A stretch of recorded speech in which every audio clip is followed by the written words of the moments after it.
whatever slips off your tongue, or not make as much money and be the peace-loving, wonderful, happy-go-lucky radio talk show host? I gotta go the same answer as Cortez, because, in this industry, I know there's a lot of people who do things for the money. But honestly, at the end of the day, you don't have everything in the world, but I'd rather do something that I'm comfortable with and make people happy for who I am, people like me for what I do, rather than do something controversial and make them a lot of money for it. It's just something that, and that's the same thing that goes from how I was raised. My mom told me, you are who you are and you shouldn't be anybody else. And at the end of the day, like Cortez said, you might not have everything in the world, but you have you and God and everybody else around you who loves you. That's just how it is.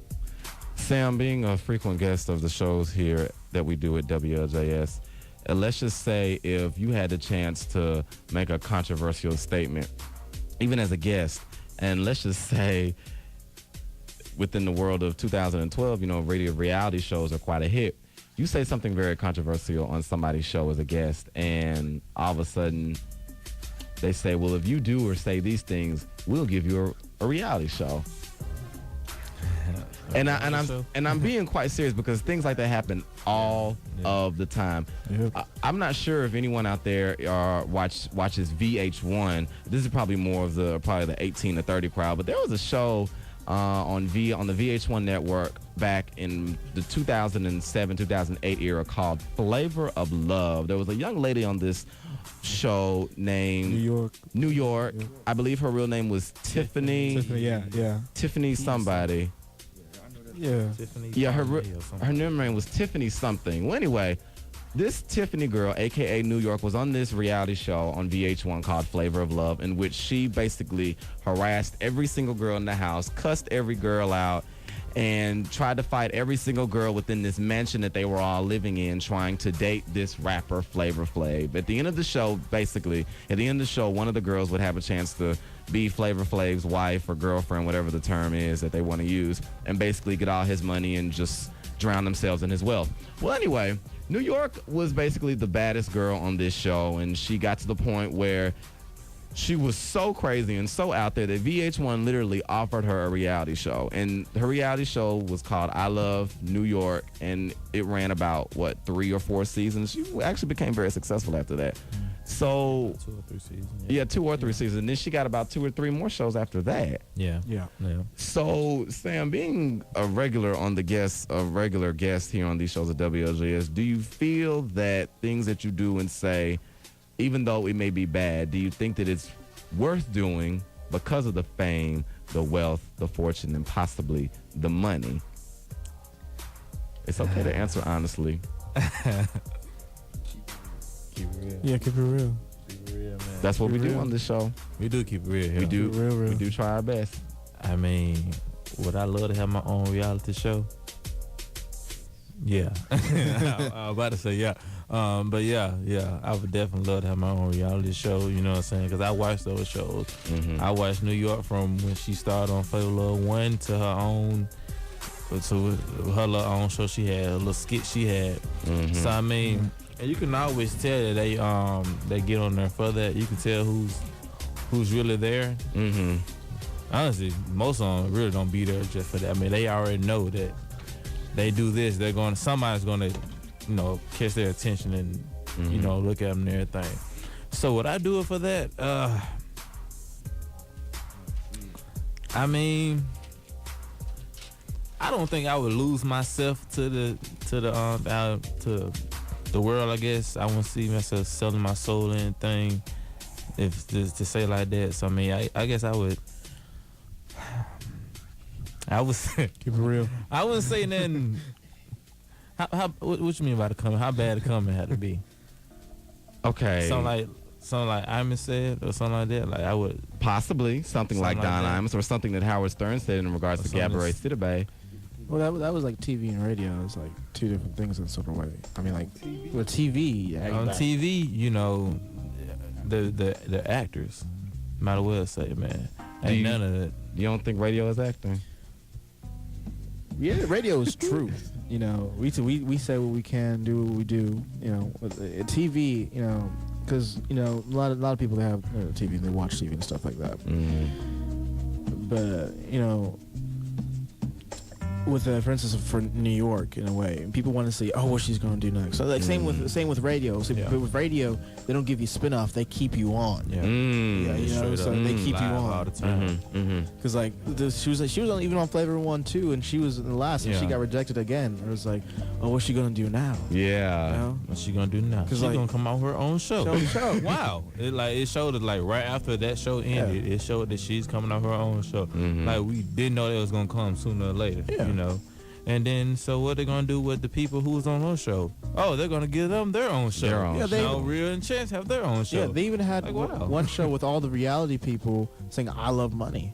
With all the controversial people on like VH1, they had like all of them go into an island and stuff to do it. See, that's the difference, like with radio. They love, TV. But which is makes sense because I mean they really were there for the money the whole time.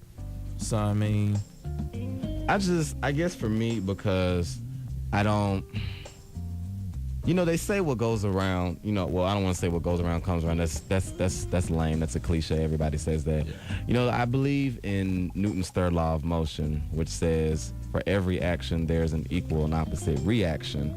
And everything that you do in your life eventually will come back to you in one way or another. It is a cycle. And I'm just not sure if I would want my entire life to be that of spatting people, to be that of making these comments about Gabourey Sidibe and Rutgers University. You know, I just don't know, like comments like these aren't the only controversial statements that have gone off as far as me and in radio is concerned, but I just don't know if when it's time for my life to come back around and spin on me, I don't know if I would want these kinds of things coming back. That's why as a radio host, I do my best to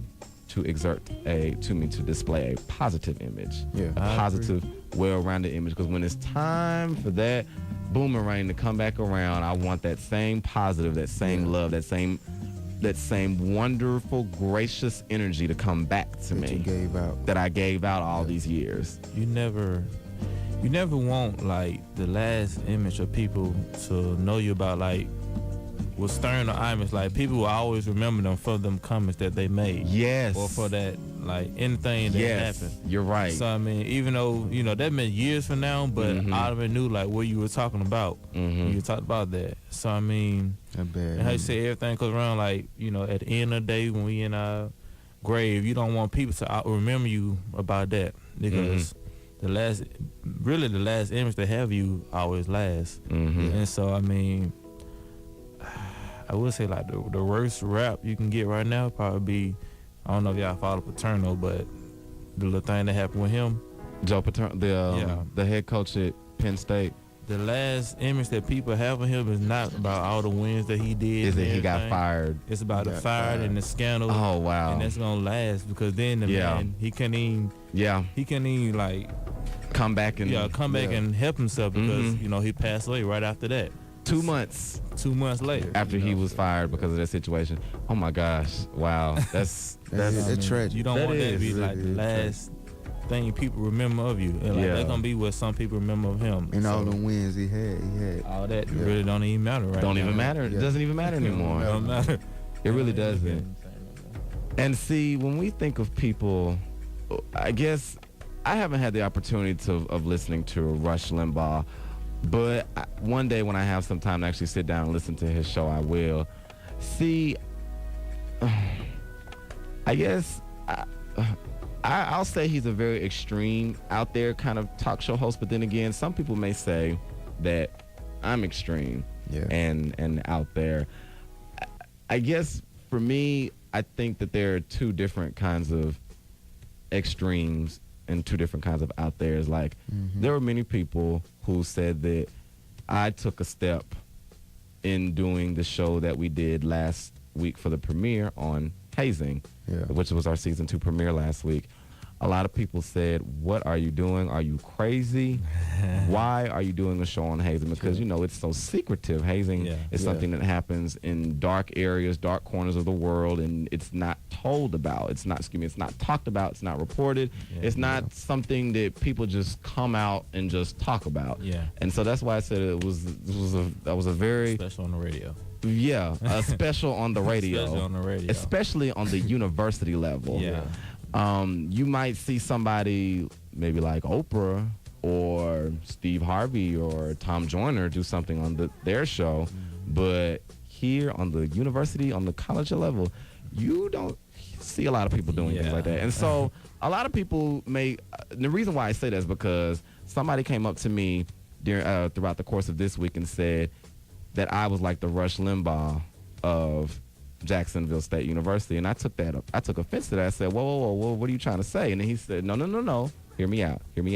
I mean in saying that you're like the Rush Limbaugh because you took an extreme approach to a very sensitive topic. Yeah. And that you took an extreme approach to a very out there kind of topic. And I said, okay, since you put it in that way, I understand. And so I guess I didn't feel that I was being extreme or out there. I was just being honest. Yeah. And I guess when I say that, I guess that's all these people are doing. Don Imus and Rush Limbaugh and even people like Steve Harvey and Tom Joyner. They've made controversial statements, and so some people may say, well, some of the stuff they say is offensive to a pocket of people. But then again, when I think about it, they're being honest just like I'm being honest. Cortez, just like you're honest when you do your shows. Nur, you're being honest on the things that you do. Sam, you're being honest in the things that you do. We're all just being honest. But I guess, is there a difference in being honest and truly trying to offend people?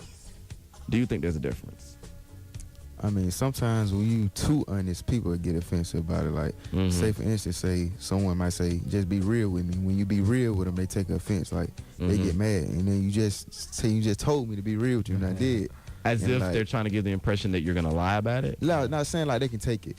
Like I can take the truth, like same time. But you tell the person you being real with them, they get mad. Like still get mad. Yeah. So like, I mean, it really depends on how you go about it.